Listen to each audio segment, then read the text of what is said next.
Lend me your ear. I got something you need to hear.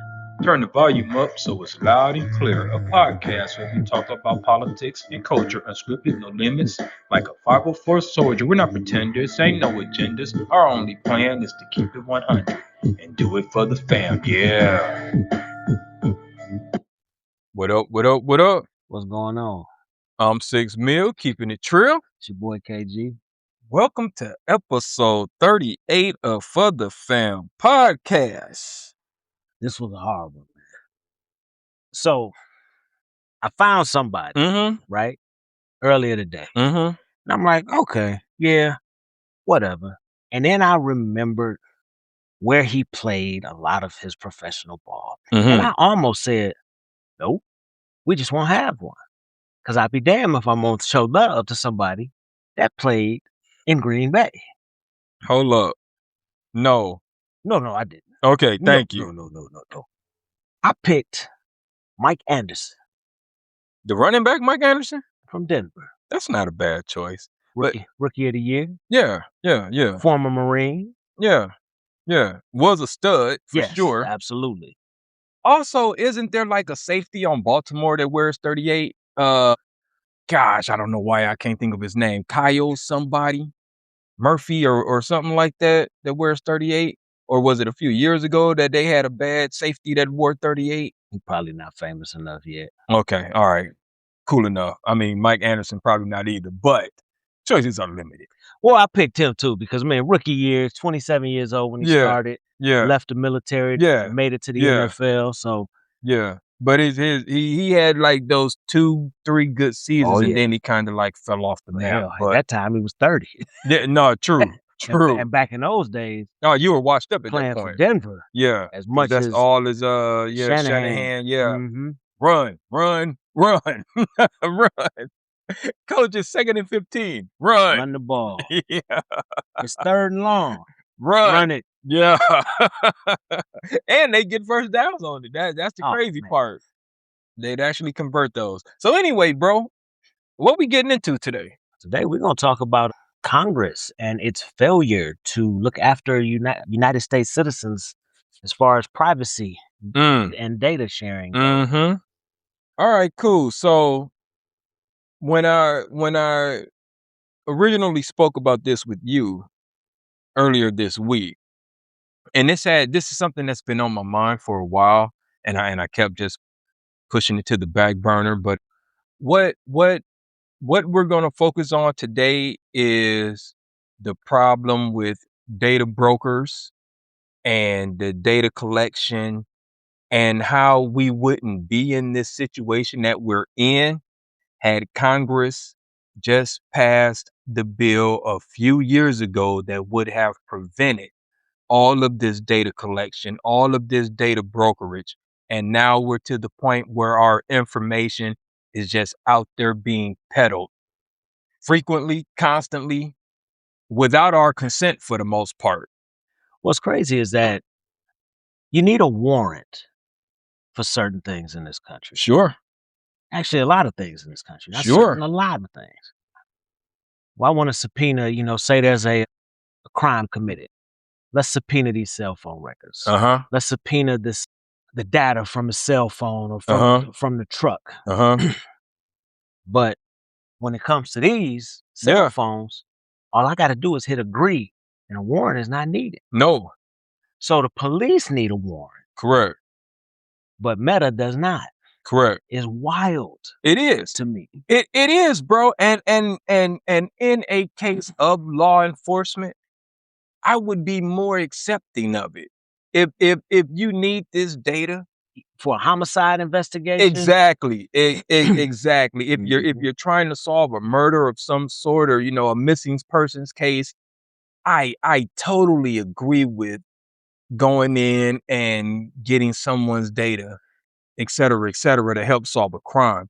But what we have now is just open season on all of your private data, with the exception of like your financial records and your medical records. But other than that, as far as advertisers go, it's just the highest bidder will sell all of your data to the highest bidder. So when you and I discussed this, Thursday?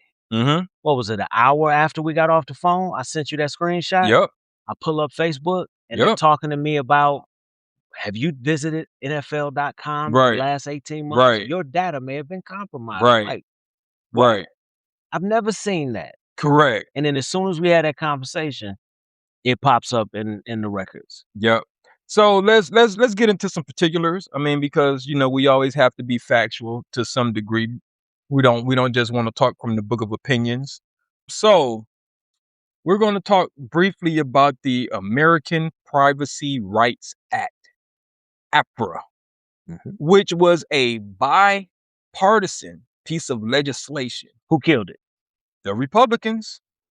It was a bipartisan piece of legislation that would have put the kibosh on all of these data brokers and all of these privacy pimps is what I like to call them. It would have stopped these people from just brokering your data without your consent. And the Republicans killed it, one, because they said it would interfere with states' rights. But why they really killed it is because of the lobbyists. And let's just be real about that. 2 reasons in particular. Civil rights and AI protection was stripped because they feared their base would not go along with something like this if you mentioned civil rights. And the sad thing about that is people, when they hear the word civil rights, what do they think of? Black people. Black. Not realizing. Yeah. Civil rights is everybody's Civil rights is everybody's right. Correct. No, you are. Let's pull it out and not even vote on it. It's not even gonna make it to the floor. Yeah. And listen, I want you guys to understand this. Republicans are not about helping the general public. Any piece of legislation over the last few years, let's go back 10 years. Let's go back 15 years. Yeah, we can go back 50. Any piece of legislation that's focused on helping the general public, U.S. citizens, Republicans always kill. They always find a reason that's idiotic, state rights, whatever. But in the end, it's because they're bought and paid for, and it's because the lobbyists tell them to kill it. Think about it. Student loan debt forgiveness. Republicans killed that. That would help everyone. Republicans, Democrats, white, black, poor, don't rich, matter, right? Don't matter. Everyone has student loan debt. They killed that bill. They were against the Affordable Care Act. They are against free health care. They are against protecting your data. All they do is obstruct whenever it comes to helping the people. Now, you got anything you want to add to that, bro? I was just going to say something, and this has nothing to do with what we're talking about, but you mentioned healthcare. Right before the round of 32 started at the World Cup, out of the 32 countries left, USA being one of them, we were the only country in that field of 32 that didn't offer universal healthcare. Think about that. But we're supposed to be the most modern. Correct. The only country. Yeah. And for those who are sitting here, go back and look at the field of the world of 32 and look at some of the countries that were included in that field of 32 and think to yourself, they have universal health care? Right. A lot of those Nordic companies got universal health care. Oh, yeah. Yeah. It makes it, well, it does make sense, but it doesn't make sense. I mean, because what's stopping us is capitalism. That's just the bottom line. Greed and capitalism. And this is why the Republicans kill every bill that is supposed to help the people, because of capitalism / lobbyists. They're basically doing what they're told to do, which is why we got to get the dark money, as they call it, out of politics. We got to get rid of the super PACs. We got to get all of that stuff out of politics, because all it's doing is making the donor class run the country. The government doesn't work for us anymore. The government works to do the bidding of the donor class. Anything you want to add, bro? And I was just gonna say that's just fact. I mean, we watch it. Everybody deals with it in day to day. Something I was gonna mention a little while ago. In the 60s, 1965 to be exact. Now, I think this would have been a bad idea. So the federal government, they wanted to take they wanted to build a national data center to merge all records, tax, fingerprints, employment, medical data, everything. You say this is in the 60s? 65. Okay. And of course, Americans were like, you are absolutely out of your mind if you think you're going to take all of our data, merge it, and us let the government do it. Now we do it willingly. Correct. It's Because crazy. as you just said, donors, whether it be Meta, whether it be Apple, hell, the shit with Paramount, TikTok, all of that, they donate. They give money. Sure. And these politicians pass laws and bills that protect them. Correct. So the same thing our parents fought against, or grandparents, we just willingly give it to them nowadays. When I say we, I know I'm in there. For sure. And that's the thing, right? There is no legal ramifications. No, they hide behind the I accept button. That's it right there. As soon as you hit the I accept to the terms and conditions, you have given away all of your legal rights.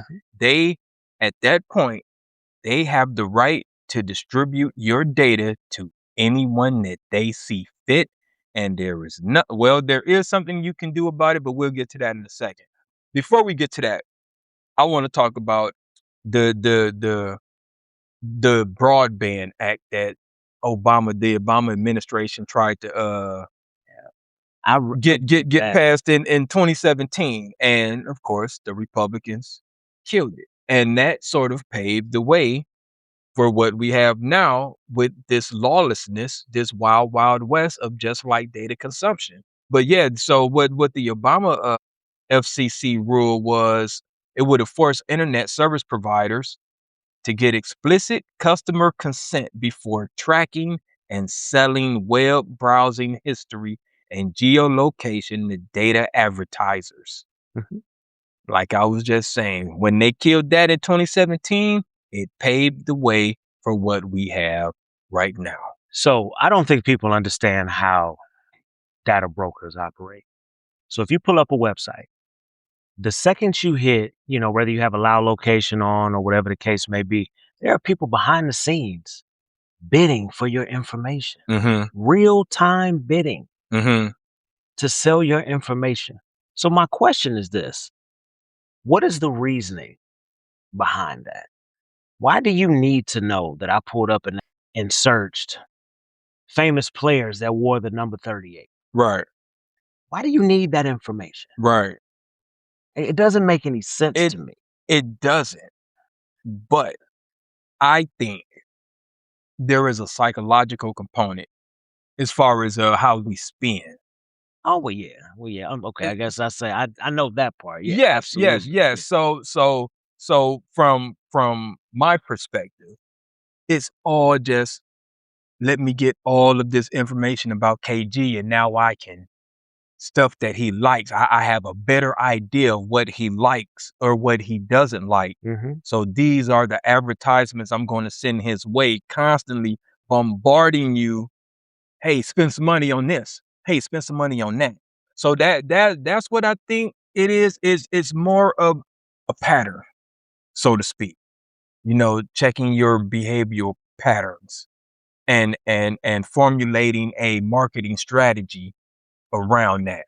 You know what my pop said to me years ago before he had a cell phone? When I asked him why he didn't have a cell phone, this was late 90s. Why don't you have a cell phone yet? He said, why in the hell would I pay somebody to bother the hell out of me? That's a good point. Now, in that moment, he was just being someone who saw change coming at him. Yeah. And was dodging. Yeah, no doubt. Those words have never been more true nowadays. Correct. We're paying people to bother the hell out of us. Correct. 100%. So let's talk about what you can do. And I'm also not, how do I want to say this? I'm not anti these companies that I'm going to mention, but at the same time, I recognize that they wouldn't exist, or we don't need them. We shouldn't need, I guess is what I'm trying to say. We shouldn't need these companies in order to do something that should be free. So what am I getting at? I'm getting at the data privacy removal industry. What is that? Aura, Incogni, all of these companies, Delete Me, all of these companies that are created as a result of the GOP allowing your data to be sold. They've created a $1 billion industry by doing this. And I don't think they were foreshadowing that this would become a $1 billion industry. So I don't want to say that they were playing like some four-dimensional chess, but it's just it's a product that we don't need. We shouldn't have it. You shouldn't have to pay somebody to secure your data. It's silly to me. You know, it's LifeLock and then we were talking on the phone about scammers. You know, don't click on the link, the phishing emails and the scammers and all of that stuff. And now, like you said, we're just openly giving it away. Now it's greenlit by the government. I don't understand. If you're supposed to be working for the people, why in the hell should I have to pay a monthly premium to protect my data that I don't want you to have in the first place? Well, think about this too. A lot of these companies got pissed off at Apple a few years ago. Well, police have been getting pissed off at Apple for years because of the security measures they put in. They wouldn't allow them to just break into people's phones, Right. basically. So when they added the Ask app not to track, which I always click, they got mad about that. You can't do that. Yes, the hell I can. If I don't want my users, because see, Apple needs to understand, just like Samsung and so on and so forth. If we feel like you're in bed with a lot of these companies, we'll just stop buying your product. So when Apple added that, there was like public outrage from politicians because they knew it would affect the real-time data brokers. Interesting. And the fact that I have to download separate apps to browse privately, Yeah. like, you know, non-sponsored, Brave and DuckDuckGo, to download those, and it automatically blocks real-time data brokers from acquiring and selling your information. Yeah. Now they're free, but why do those companies even need to exist? Correct. That's my point right there, is we shouldn't need them to begin with. That's my whole point. I mean, it seems like we take 2 steps forward and then we take 2 steps back. We are constantly stuck in our own way. And again, most of it is just because of greed and capitalism. Again, nothing against Aura, nothing against Incogni, Delete Me, Canary, nothing against those guys. You found a way to exist. You found a way to be profitable.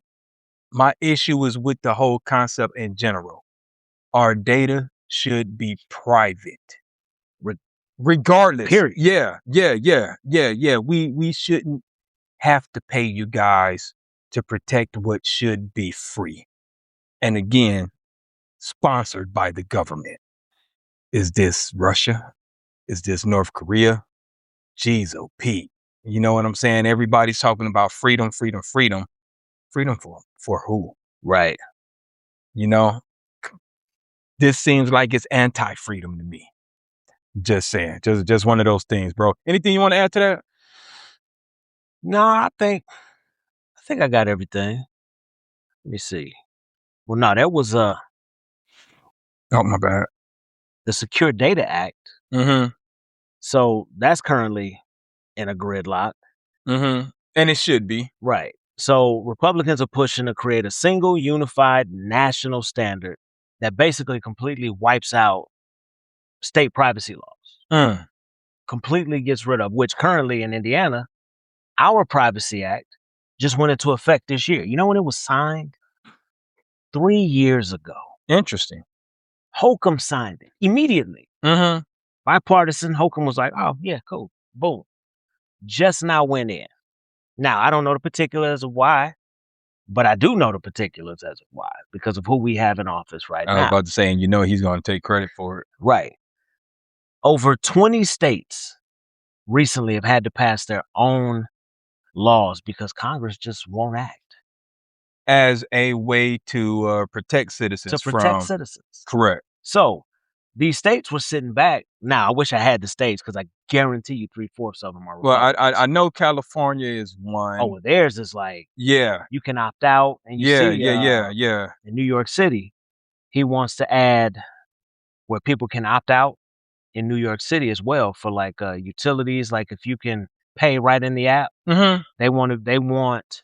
he wants to add, well, not wants, he is. It starts, I think, in October. Okay. So if you have, say, Netflix, they need a button added for New York citizens. If they want to cancel, opt out. I'm done. That part because it's really cumbersome.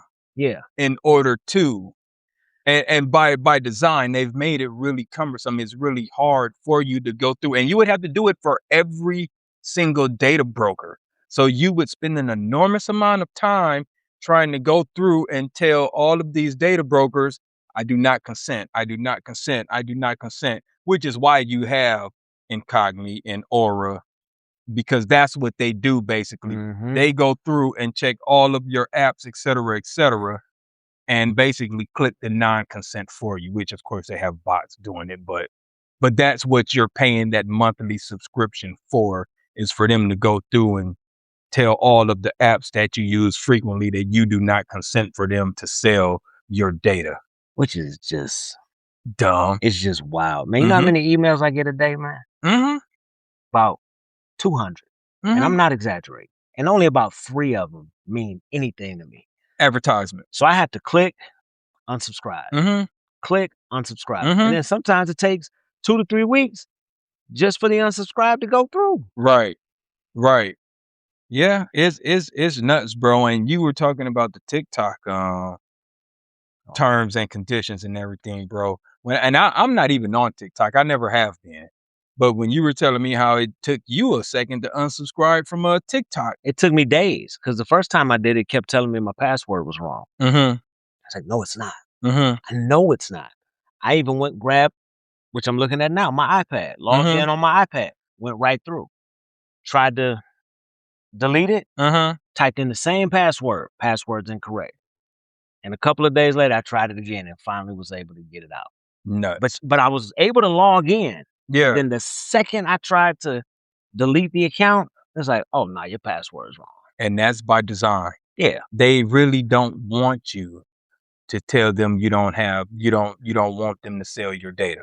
Or my favorite is when you unsubscribe from something and you get to the end and it'll say, for 6 months, just to keep you, which I understand why they do this, just to keep you, we're going to charge you $2 a month for the next 6 months. Now, has that worked on me before? Absolutely. Because I go from paying $15 a month to just $2 for the next 6 months. Hell yeah. Right. But then you get to the, like, no, continue cancellation. And then it gives you one last shot. And where it says cancel, it's the smallest words on the entire page. By design, By bro. design. By design. All right, y'all. So we're going to leave this conversation right there for now. We hope we gave you guys some information in regards to the privacy pimps, these data brokerage firms, and why we think it's a bad idea, and how the Republicans have actually made it harder for us as U.S. citizens to be private. Just something to think about when you're at the voting booth. And we're going to transition right into our current events. You got a current event you want to talk about, bro? I do. So something that happened overnight, I woke up to this. So overnight, there were several New York Times reporters, journalists rather, served subpoenas to their personal residences in the middle of the night by the Department of Justice. Here's why. So an article reported that the Secret Service urged the president to switch from that Qatari plane to an older plane to fly home. Because it wasn't safe. So the issue, they're saying, well, there was a follow-up piece saying that the newer plane lacked the security measures of Air Force One. Correct. Whether it be I mean, of course, I know this was a movie, but flares and all that stuff, which I'm sure that thing has all types of high tech, whatever, Of course. to maneuver. So they went ahead and targeted journalists. It was Julian Barnes, Eric Lipton, Tyler Pager, and Eric Schmidt. So the demand from those subpoenas is for them to show up in Manhattan, the federal court, on this Wednesday. So not 2 weeks from now, this Wednesday. And they just got served last night, overnight. Wow. So the document states the testimony is regarding an alleged violation of federal criminal law. So Jay Clayton, who is a U.S. attorney for the Southern District of New York, so he submitted these subpoenas after a meeting with the White House and the FBI director and other justice officials. So they're saying that they're not going after the journalists. What they're doing is they're going after the leaked information, because apparently the information was given to them to report on this by an unnamed administration official. Here's the problem with that. They're supposed to exhaust all leads before they come to the media to serve subpoenas or ask what their sources are.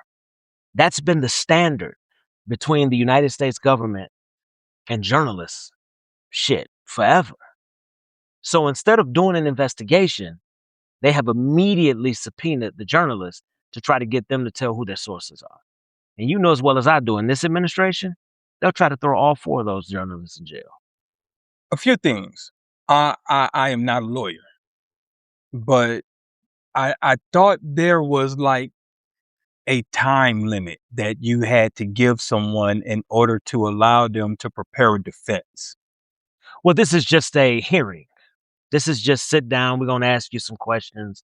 But here's the crazy part. So earlier in the year, they did the same thing to people from the Washington Post and the Wall Street Journal. Mm-hmm. All of those were dismissed.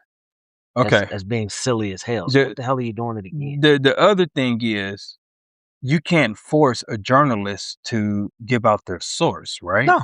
You hold them in contempt and throw them in jail. Which is exactly. Either that's going to happen, or if they have good attorneys, which I'm sure the New York Times does, they'll figure something out. But the same thing, like I said, it happened earlier this year, and nothing came of it. But you can't call this administration fascist. That's a bridge too far. Well, hell, they showed up to that lady's job at that worked the voting polls, and a couple weeks ago, and asked her, like, on video, it's on video, asked her to take down a post that she made about ICE, and she's like, "What? You want me to do what?" But yet, this clown just called people communists earlier this week. Well, you and I both know this is the same playbook. We grew up in communist scaring. Like, we grew up in that era. You know, practicing for doomsday scenarios just in case Russia launches a missile at us and all of that nonsense. So we grew up not even understanding.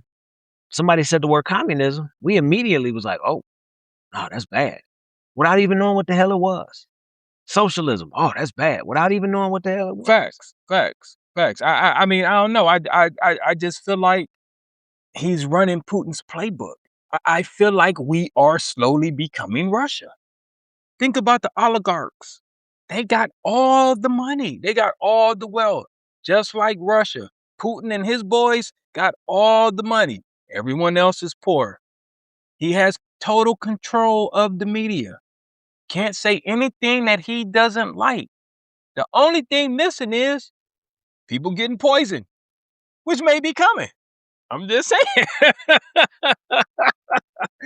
No, maybe some cats are going to die of some mysterious illnesses. I mean, there are some. I mean, you see this parasite outbreak. Oh, Lord have mercy. I know it sounds like we're talking about movies and shit, but a lot of this stuff has happened in real life before. Yeah, for real. You finished with that, bro? Yeah. All right, cool. So, for my current event, I'm going to talk about a few different things. First, I want to say to the family of Nolan Wells, our condolences. Our hearts go out to the family, to the friends. It's just a really tragic situation.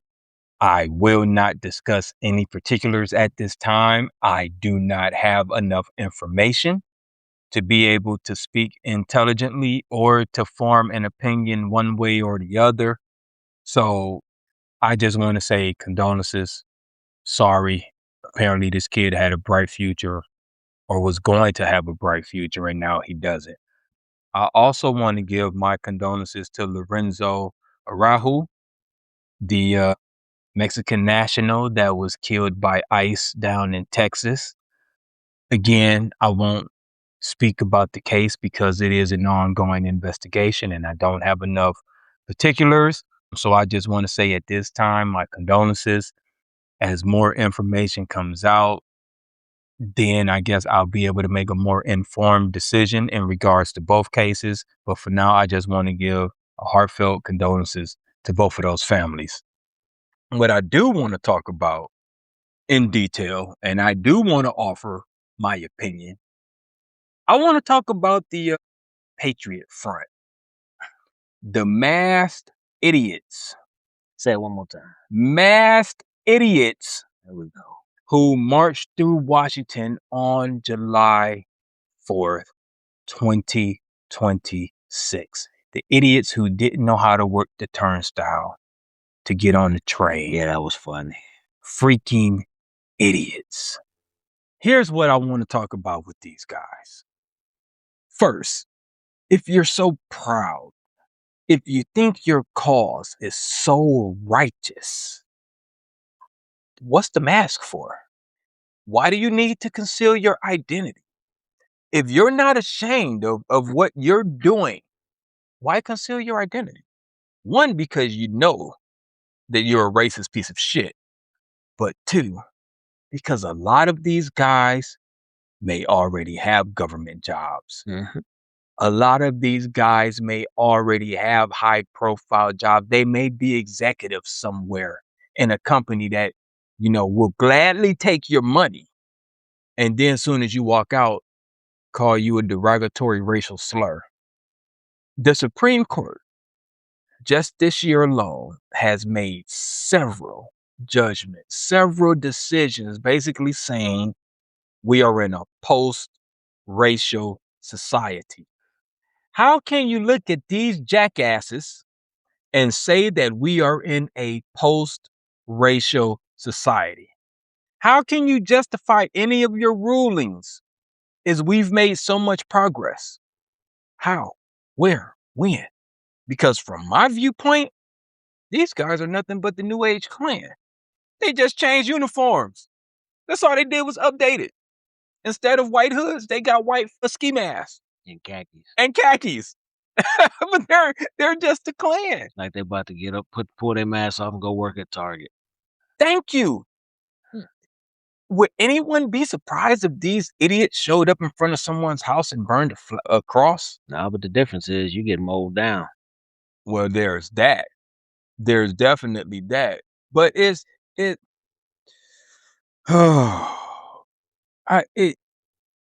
angers me, and yet at the same time I'm like, how silly are we? How silly are we to always try and push this racial utopia narrative? And it's like, open your eyes. Look around. We're not there. Have we made some progress? Yes. Absolutely. Have we made enough progress? Hell no. Not even close. Or these idiots wouldn't exist. They wouldn't be allowed to do what they're doing. Thank you. And the thing is that the Klan was allowed to do these same things. Because a lot of those guys were policemen. And you know what's funny? A lot of those guys were mayors. And I'm sorry if I don't want to hijack. No. We're having a conversation. In Germany, right now, if you organize 100 people in Nazi uniforms, all of them are going to jail. Because it is illegal. They did something about what happened previously to not repeat history. Not us. We won't even acknowledge it. We were told, get over it. Get over it. Pull up them bootstraps. Get over it. We wanna still glorify General Lee. We get angry when the traitors' statues get removed. No, the traitor statues should be removed. They should be erased from history. I don't even say that. Put them in a museum in the South behind 4 walls that close at 9 o'clock where they can't be out in the public and memorialized. I say they're traitors to the company. I say bury them. That's what I say. Y'all lost. What y'all did was, like I said, just traitorous. There was nothing righteous about your cause. Y'all lost. Y'all traitors. Bury them. If that's a part of history that needs to be erased, is that not slavery? That happened. We know everyone needs to be taught about this country's original sin, not just this country, but the original sin, slavery, and how it affected us and how it's still affecting us to this day. But as far as them fools fighting to keep slavery, which we all agree was bad, except for those clowns, that's why they need to be buried. Y'all lost. Go kick rocks. We don't need to hear nothing else about you guys. Nothing else. The Civil War happened. Speak about it. But let's not build monuments to these fools. Let's not glorify them. The rebel flag, all of that shit should be wiped from existence, in my opinion. That, like you were just saying about Germany, that's how we move forward. If you got a rebel flag, that's illegal. What are you doing with that? What do you need that for? It's my heritage. No, it ain't. You're going to jail.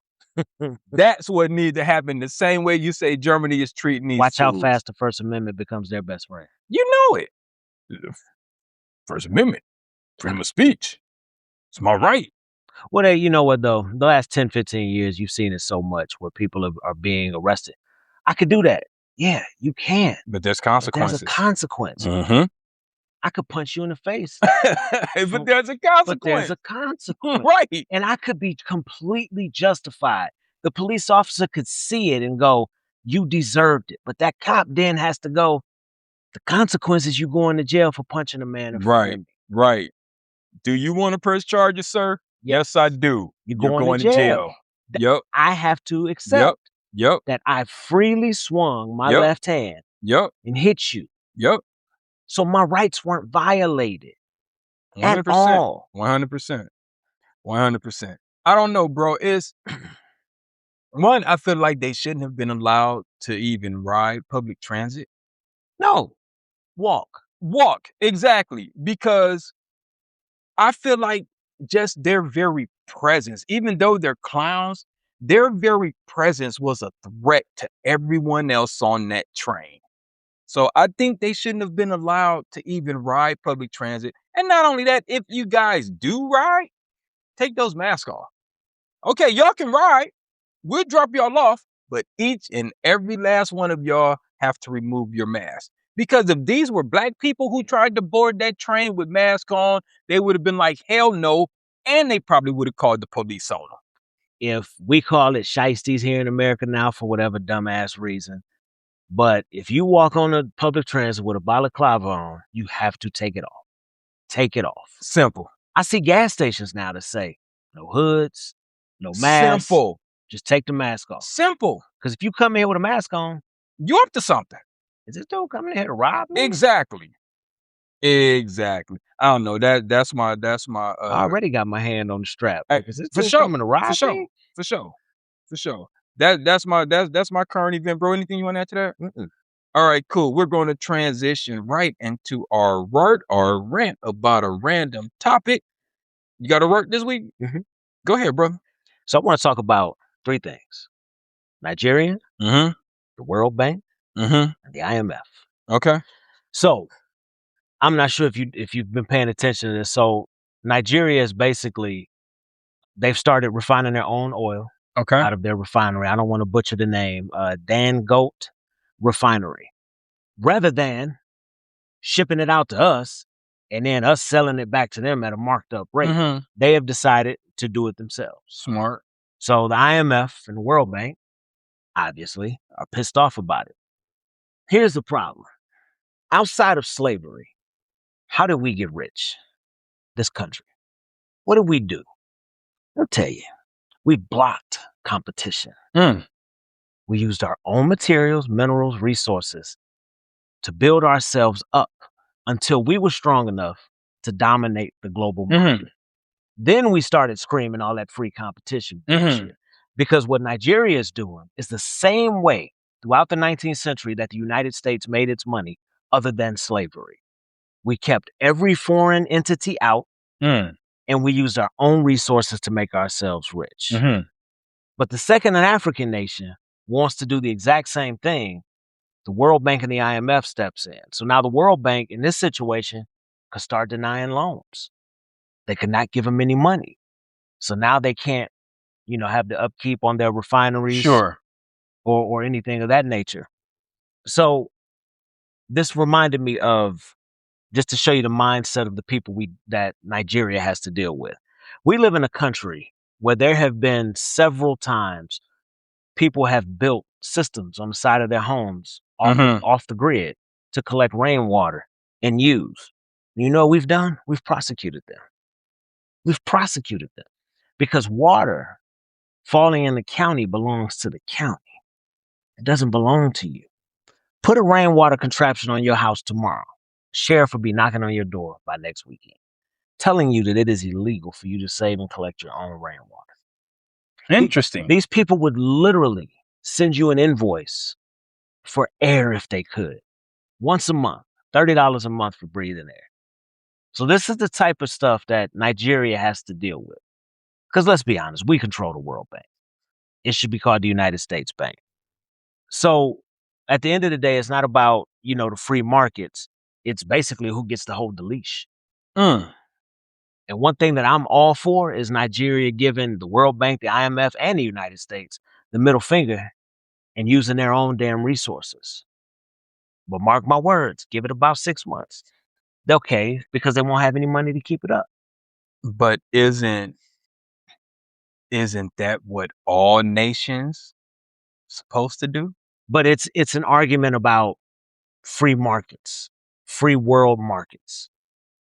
I don't get it. I mean, Neither do I. It kind of sounds like the same embargo that we were talking about with Haiti last week. Yeah, they call it market interference, is what they're calling it. So basically, you're not allowing somebody to come into your country to produce. It makes no sense. But now the Nigeria is basically telling, like, nah, y'all can't come in here and do that anymore. Now the West is pissed off about it. Because you can no longer plunder and pillage. Correct. Yeah. But like the United States in the 19th century, we literally locked out foreign investment, all of that. I mean, isn't that essentially what China has done over the last century, though? Yeah. We're just going to be self-contained, self-sustained. I thought that was the goal. I don't get it. But the thing is the West, we have a property right to the planet. That's how there, yeah. When you put it that way. Yeah, that's how we operate. Yeah. I completely get it. Yeah. You finished with that, bro? All right, cool. For my work, I want to talk about the World Cup and patriotism. During the Olympics, during World Cup, during the baseball World Championships, those are the only times where you'll probably see me just gung-ho, America on my sleeve, let's go kick some ass. During sporting events. Other than that, I'm not the ultra patriot. Don't get me wrong. I love living here, but I can also recognize the flaws, the faults, right? So which makes you a patriot. Right. But I want us to win World Cup. I want us to win the Olympics. I want us to win the World Baseball Championships. I want us to dominate and all of that stuff. What I don't like, whether you think it was a bad call or not, that is so not the point. The president should not be able to call FIFA and say, reinstate this player. Talk about putting your thumb on the scale. It reeks of corruption. So let's just say USA would have won. Or let's forecast and say USA wins the World Cup. Who would believe that USA was the best team? No one. No one. They just be like, hey, y'all just put that call in and they basically gave y'all the World Cup. Don't you have more important things to be doing, sir? Don't you have a war to screw up in Iran? You know what I'm saying? Don't you have problems with the economy that you should be addressing? Don't you have the Epstein files that you can't get rid of? Oh, did I say that? Yeah, I did. Why are you worried about World Cup? Why are you worried about a guy who is only an American because of birthright citizenship that just 2 weeks ago, your hair is on fire about ending birthright citizenship? But because you think this guy can help you win a game, you're overlooking that birthright citizenship. Now, if this guy worked at Target or Walmart, you'd be trying to get him kicked out the country. But because he's the best player on the U.S. men's soccer team, oh no, we need this guy, get him instated.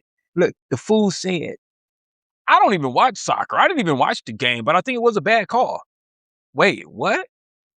If you didn't watch the game, you don't watch soccer. How the hell do you think it was? How the hell you even know what a bad call is, bro? It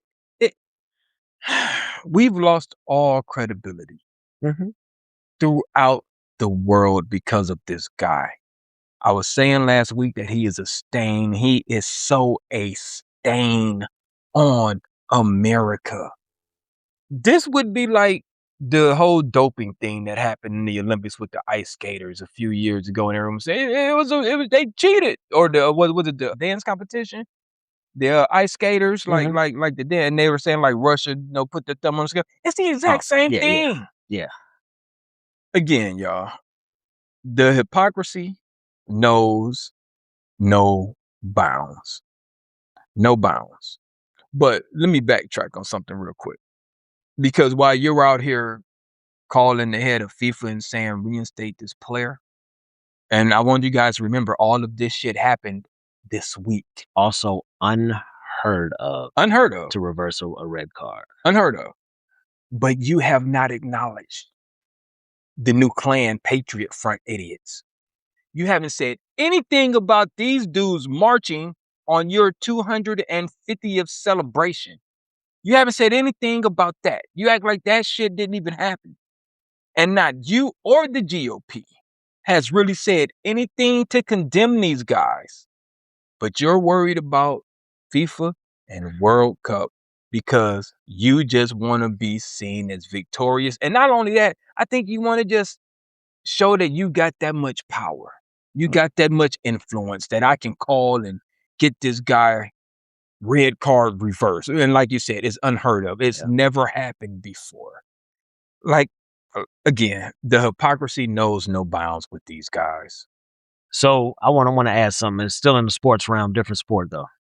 And this falls right in line with, did Congress seriously send a strongly worded letter to WNBA? And look, I've said it before, and you are my witness to this. I started following Caitlin Clark in high school. I've been talking about her since, because I saw a game. You put me on to right, where they were calling her overrated in high school. I saw it came across my YouTube algorithm, and she scored like 50 points against this team. I was like, my God, that girl can shoot. We're gonna sound biased because we're in Indiana, but a brother on SportsCenter said it so eloquently the other day. She just wants to play basketball. Correct. And she's put in a position, and I know I can hear a lot of black folk out there right now cussing me out. I'm not doing what you think I'm doing. The hard fouls happen. Candace Parker used to get beat the hell up her rookie season. This same girl that did this to Caitlin Clark did it to Angel Reese. worse, in my opinion. No, that's what they say. She's just rugged. That's just how Right. she That's plays. just how she plays. But what's crazy to me is how all of these white folk done stood up and picked her as their launching point to go against the WNBA. She ain't out here supporting y'all. Correct. She ain't out here voting for y'all. Correct. But y'all have like, and now of course Black America's like, oh, she MAGA anyway. According to who? But bro, when I thought it was fake that Congress wrote a letter. It was like four knuckleheads from like Texas, Yeah. right? Do you know how crazy that is? From Texas. Of all places. My point being, Caitlin Clark's not from Texas. Right. And Caitlin Clark doesn't currently play in Texas. This has absolutely no effect on you idiots. What it has to do with is she is playing in a league that is obviously all women. A lot of LGBTQ plus Correct. women. That's it right there, bro. Who are just living their lives. LGBTQIA plus and black. What? Yeah, don't forget that. And black. So the whole notion that these black players are just jealous of Caitlin Clark and somehow Caitlin Clark saved the WNBA.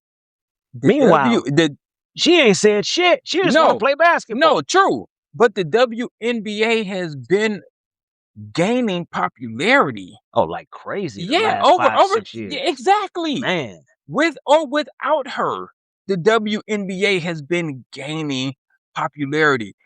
Here's for all of these guys who say she's the face of the league. But A'ja Wilson is the MVP, right? And I like Caitlin Clark. I do too. But her and Angel Reese coming into the league last year, it definitely brought, as Bomani Jones said, the wrong type of fans. There you go. To the league. It brought the racists to the league. And for people who want the WNBA to speak out on some of the stuff being said in Indiana, man, listen, you and I moved here from Northwest Indiana. We're not naive. We knew racism existed. I didn't experience racism for the first time until I moved here. I was 23. Well, I experienced before that, but I'm a lot darker than you. But back home, we kind of, we had an all-black neighborhood, but Hammond is everywhere. Yeah. Everybody. Yeah. Black, white. Yeah, for sure. It's everything. For sure. So we got along with everybody. And again, we're not naive. We knew it existed. But when I moved here, I was here a week before somebody called me an ignorant black son of a bitch. A week. Interesting. A week. I remember going home, telling my ex-wife, we got to go back home. I don't want to live here. I almost went to jail that day. To get back to Caitlin Clark and just to focus on sports, right? Think about how Mike got beat down his first couple of years into the league by Detroit, by 6 the years. Knicks. You know what I'm saying? Pacers. When you come into the league as the heir apparent, you're going to get beat up. You're going to get beat up. It happened to LeBron. You're going to get beat up. D Rose. It happens when you get Steph Curry. When you come into the league, cats are going to get physical with you because they have to see if you can take it. What's the easiest way to get somebody off their game? Yeah. Foul them hard, knock them down, rough house. See if it's going to knock them off their game or see if it's going to make them stronger. And that's what Mike had to learn. Detroit knew when they can frustrate Mike and get him off his game by fouling him hard, they knew that they had the game won. You may have scored 30. But y'all still lost. But we in your head. That's right. That part. Yep. We're in your head. That's all they're doing to Caitlin Clark is you have to learn to rise above it. When she learns how to play through it, she'll be a better player and they'll stop doing it to her. It's just that simple. It's not about her being white. It's, they're just going to make you the face of the league. They're going to hand you everything. No, not while the rest of us are here. Because it's quiet as kept. you and I would react the same way. You ain't about to come in here and just, Yeah, you crazy as hell. I'm yeah, about to knock you on your ass. right, right, White, black, orange, right. purple, I'm knocking you on your That ass. part, it got nothing to do with her race. It has everything to do with the pride of those players. You don't just come in and get handed the trophy or the crown. You gotta earn it. And she knows that. Correct. It's these idiots who didn't watch basketball before they started putting her on TV Facts. that are doing this shit. Facts. Facts. Pure facts. Anything else you want to Nope. add to that, bro? All right, Yeah. cool, y'all. Now it's time for our 5 on the Black Can side movie review. We chose this movie strictly for KG. And the movie we chose this week is A Low Down Dirty Shame. Written, directed by Keenan Ivory Wayans in 1994, starring Keenan Ivory Wayans, Jada Pinkett Smith, Charles S. Dutton, and my guy's favorite, Sally Richardson Whitfield. Hold on, I got a couple.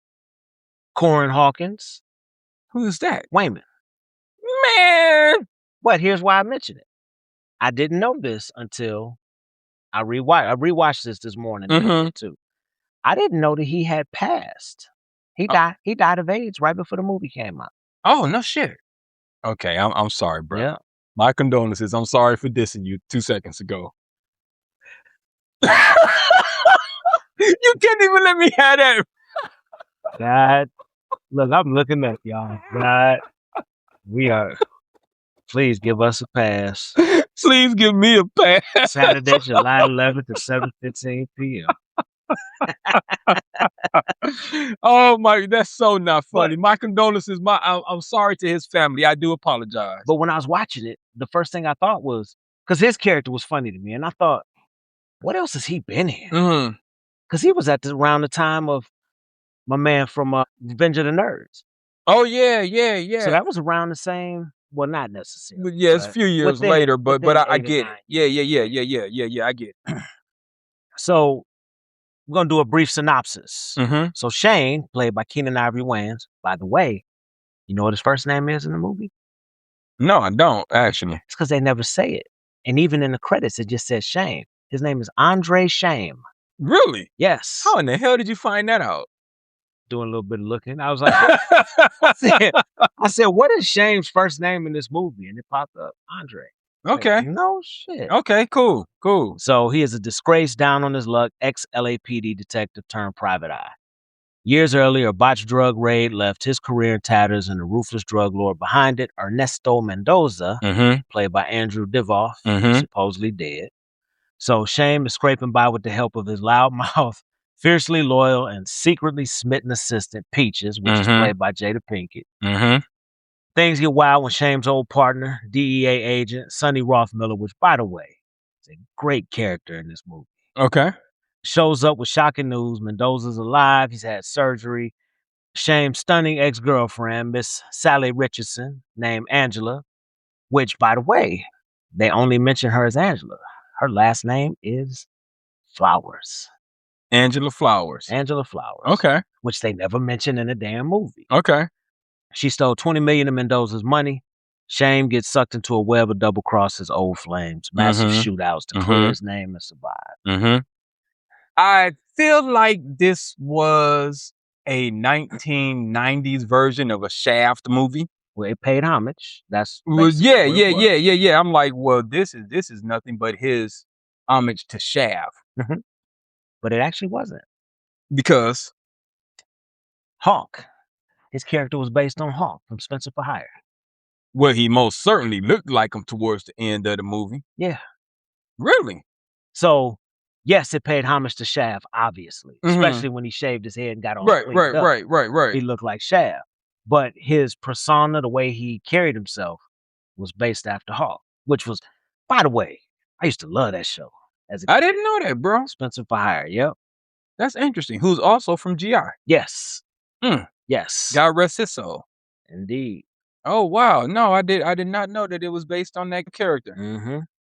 This movie is filled with action, but it's also filled with comedy. a ton of laugh out loud moments in this film? It seemed like, because the critics hated it. Really? Yeah, critics hated it because they felt the whole, like, no matter how much this movie tried to be serious, it just couldn't. Because I mean, hell, Keenen Ivory Wayans wrote it. Right. But I don't think it was intended to be that though. But that was this movie was one of the first times you saw that much comedy in a script that honestly, if there was no comedy in it, this was a good movie. For sure. Like the plot and the whole thing. For sure. Like, oh, okay, yeah, I like this. But they didn't like the whole comedy infused with the seriousness of it all. Because think about the hotel room scene. Mm-hmm. Some of those cheesy ass. By the way, if you haven't seen this movie, watch it, and then you'll know where Sean gets a lot of his comedy from. Oh, for sure. The cheesy ass one-liners and the whole shebang. Wayman, God rest his soul. He did have a lot of those laugh out loud, Yeah. funny moments. The moment when he wakes up next to Shame in bed, absolutely hilarious. I'm trying to think That what. fool said, "Oh, you ain't say all that you run through my head last night, sharpshooter." Yeah, Hey man, I yeah, ain't touch you.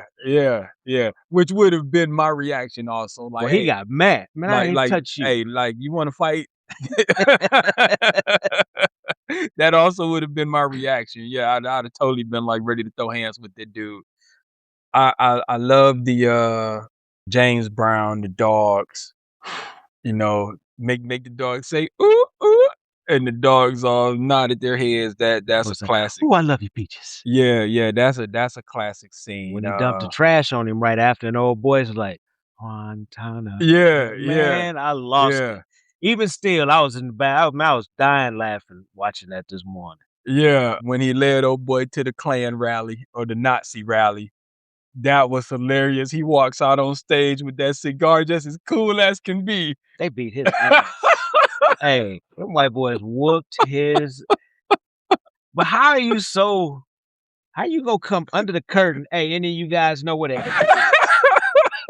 And then when he turned and looked at the dude at the podium, I don't know if you noticed, dude had a swastika tattooed on the side of his forehead. Oh, did he? So when he looked at him, that's what got his attention. Like, oh. Yeah. And then he turned and looked at the screen. He was like, yeah, bruh, this is a Nazi rally. Yeah, like, what are you doing? Yeah, got his ass tore off. I mean, just a bunch of laugh out loud moments. I think this was, even though Keenen did Most Wanted after this, which was his more serious attempt at a pure action film, but felt like his they ran the 90s, man. Him and Damon ran the 90s. Yeah. Which Major Payne came out like what, Last the year Boy after Scout. this. Last Boy Scout. No, that's Billy Blanks. Well, yeah, Damon is in that, but never mind. Anyway, what was I saying? Oh, his fighting ability is when because the brothers always say like Keenen was always into like martial arts. He looked like he could fight and all that stuff. Yeah, he really did a good job in like showcasing his fighting ability, his martial arts ability in this film. Which again he touched on it. Yeah, he touched on it later in Most Wanted. But this was sort of like his, even though it didn't happen for him, I think this was almost him trying to signal to Hollywood, I can be an action hero if you need me to be, But like I said, it never progressed to that level, but almost felt like that was his sort of like audition to, if you guys want me to be in some action movies. And he did a lot I'm here for that. The diving over the the bar. Yeah. Action-packed film. Yeah, it really was. Yeah, really action-packed film. So I found this little nugget. The room service infiltration. When Peaches pushed him into the room and he stood up. And I don't know if you recognize the Italian dude from Pet Detective. I did not. He was one of the dudes selling diamonds. Okay. Guado, the one that got thrown over the balcony. Yeah. Well, I'm sorry, no. He was one of the police detectives. So, remember when he hit him? He pistol whipped that big dude and he said, say hello to Arnold for me. So the guy he was pistol whipping was one of Arnold Schwarzenegger's longtime workout buddies. So, which say hello to Arnold. Say hello to Arnold. Okay, makes that joke even better. Yeah. Okay. Which wasn't in the script. He just wow. Okay. But he just on the fly was like, this is Arnold Schwarzenegger's homeboy. Okay. And I guess that guy was also appeared in like 9 or 10 movies with Arnold Schwarzenegger. Okay. The big dude. Remember the one he said, now if I've been down to pick this up. Yeah. That dude. Yeah.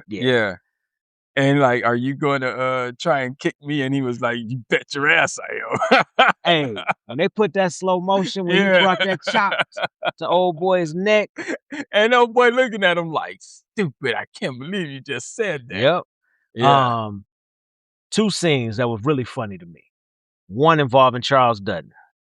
When he was chasing Jada Pinkett, and I don't know if you ever pay attention, if you watch it again, Mendoza got his hand on. He laughing the whole time. He looking right at Charles Dutton, doing his best not to bust out laugh. Yeah, he's laughing the whole time. Man, Charles Dutton was tucking his shirt in, but let him Sonny Ruffmiller.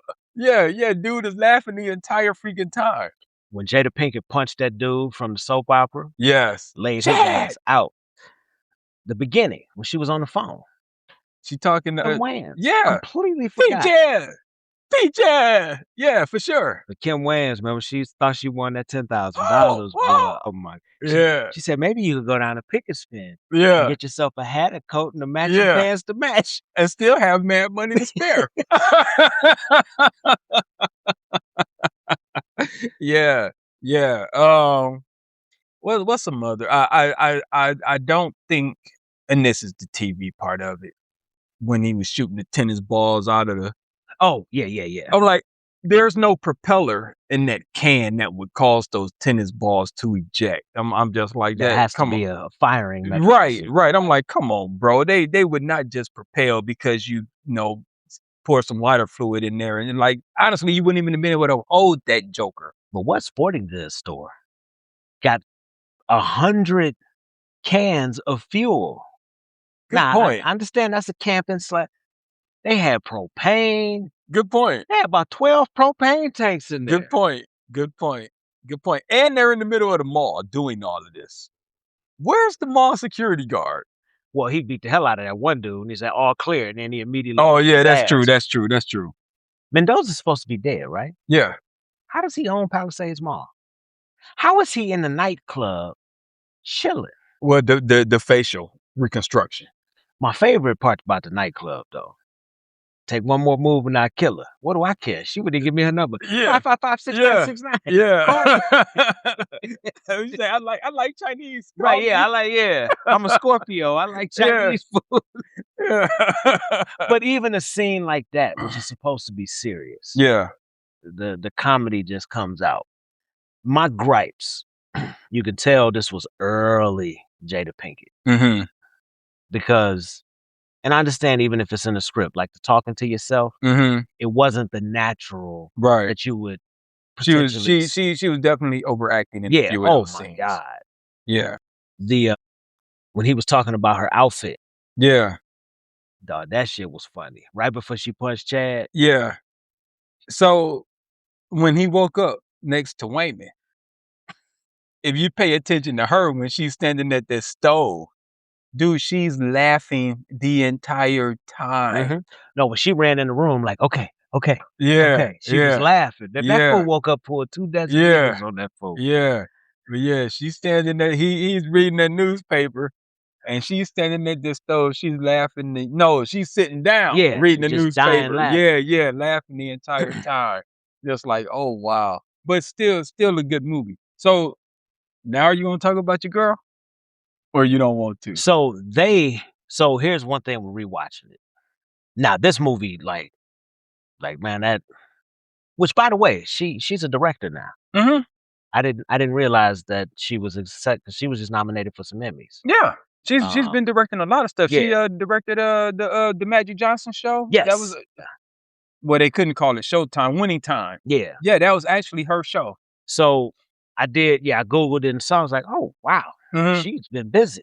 Man, rewatching that movie this morning made me fall in love with her all over again. You want to talk about your however worst line ever? Well, first off, y'all in the bed together. He get a phone call. She immediately is all over him. Mm-hmm. He talking about, I got to go rescue Peaches. Mm-hmm. We can just take the money and run away and Mm-hmm. this and that. And then she immediately switches. You really love her that much? He was like, yeah. She puts on a, just promise me that you're going to smoke that fool. And that fool said like a motherfucking pack of cool.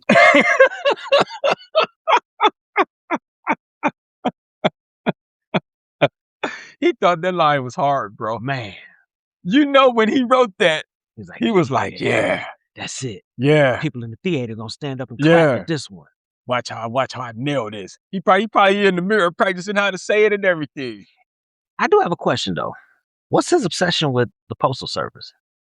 I think he just thinks it's a funny joke, but you're right. He always disses the Postal Service in all of his movies. He was a postman and Don't Be a Menace. Yeah. Old boy was dressed, which I forget his name, but he's a Wayans too, the postman.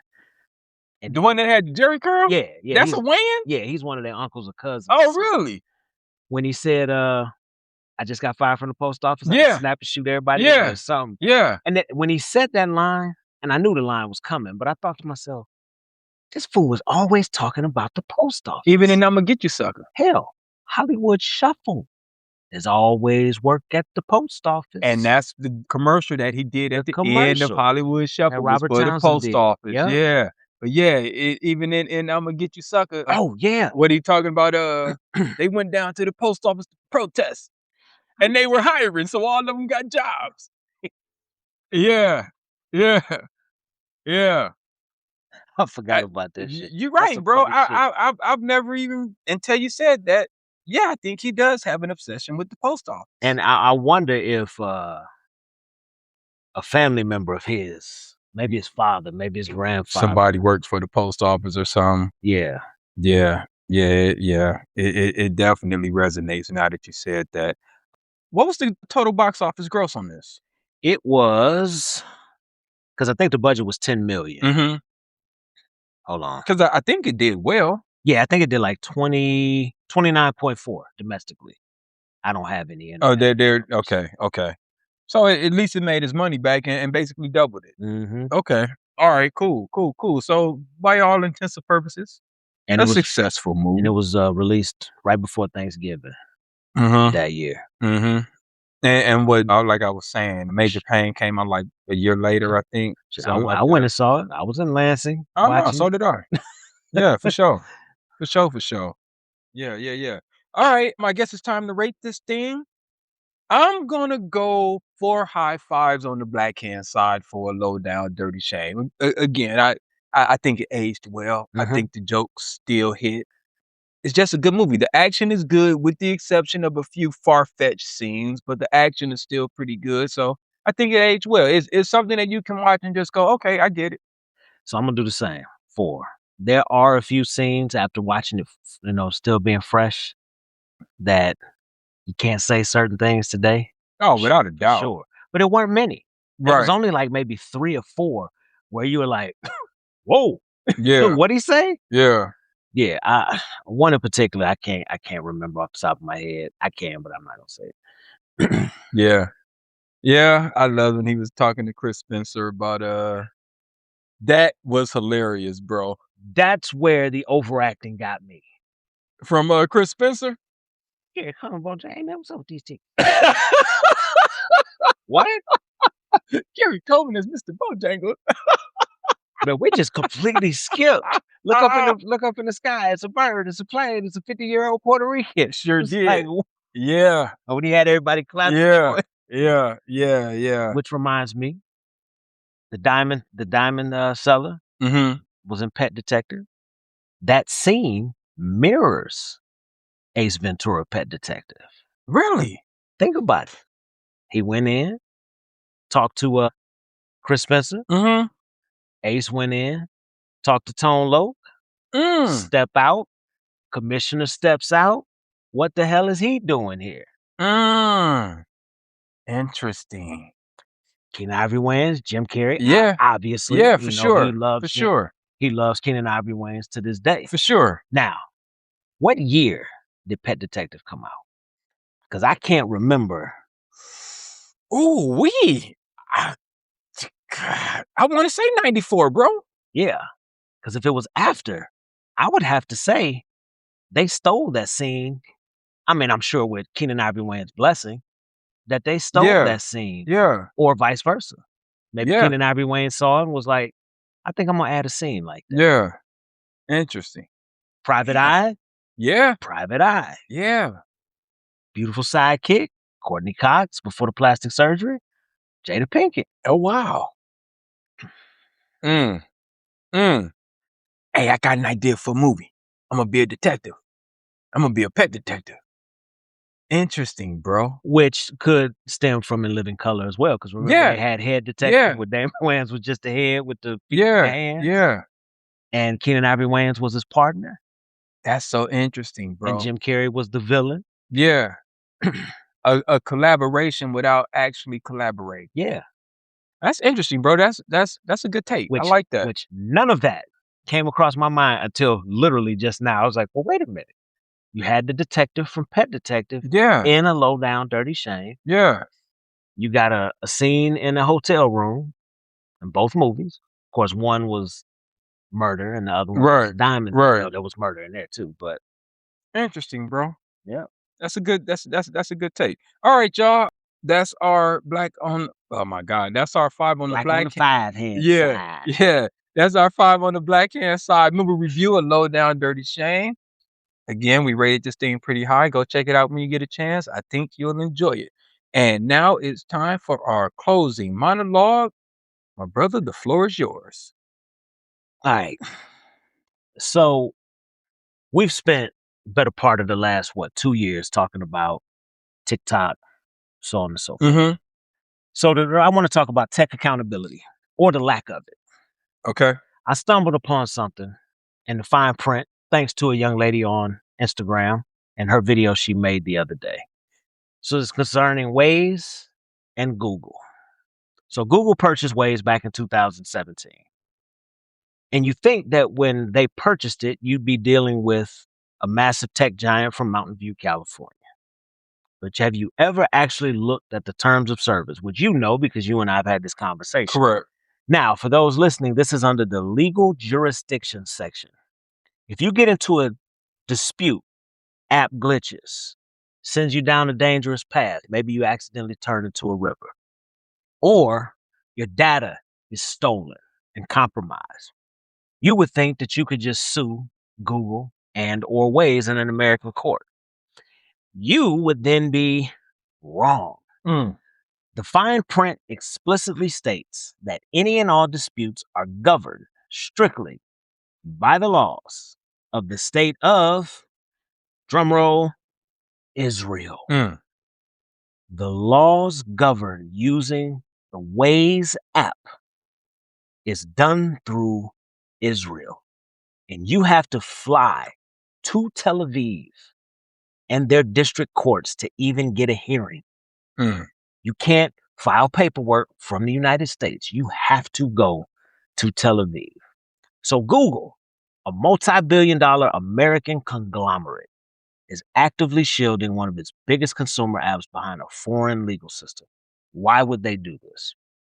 Why do they keep Waze operating as a separate entity? It's called Waze Mobile Limited instead of Google, being fully absorbed into the parent company. It's the ultimate corporate shell game. It creates an intentional, massive barrier to entry for the everyday consumer. They know 99% of everyday people don't have the money to fight it, and they don't have an international legal team required to launch anything against Tel Aviv. Its built-in legal immunity masks its corporate structure.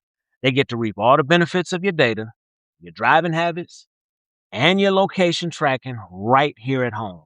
But the second you want to hold them accountable, suddenly they don't speak American law anymore. It is absolute madness, and it's time we start calling out these tech giants for burying these massive legal trapdoors in the fine print we all just blindly swipe past. Now, that is the end of what I wanted to say. I had a lot more to say, but I figured we want to continue to do more podcasts. Dude, this is the most ridiculous shit that I've come across in a long time. We just screamed from the fucking rooftops that ByteDance could not have access. Well, I'm sorry. ByteDance, foreign entity, whatever the hell you want to call them. We need to force them to sell to an American company because they are not, no foreign entity is allowed to have our Americans' personal data, whatever. So are we the United States of Israel now? Well, you know, they're working on that joint venture to share our military secrets with Israel. Because last time I checked, Israel's a foreign entity. Whether we support them, whether we don't support them, they are a foreign entity. So and some would say hostile. So it's okay for them? Like, shame on Google, like, for real. I'm not even going to say shame on the American government. Shame on Google for not even absorbing them into the parent company. They're still operating as their own separate entity. I hear you. That shit is crazy. I hear you. So you know what I did yesterday? Cancel my damn account with Waze and uninstalled that motherfucker. All right, y'all. That's our closing monologue. Good job, my brother. And that concludes this episode 38 of For the Fam podcast. This might be the last episode, which is what my brother was just alluding to. No, seriously, this won't be the last episode. So again, we want to thank you guys for tuning in. I got to give out my homework assignments. If you're new here, welcome. We hope you enjoy. And I ask that you go and share this with 2 friends. If this isn't your first time, if you're a recurring listener, you know the drill. You got the same homework assignment. We thank you for tuning in. Now go and share this with 2 friends. You can find us on every major streaming platform, including YouTube, audio only.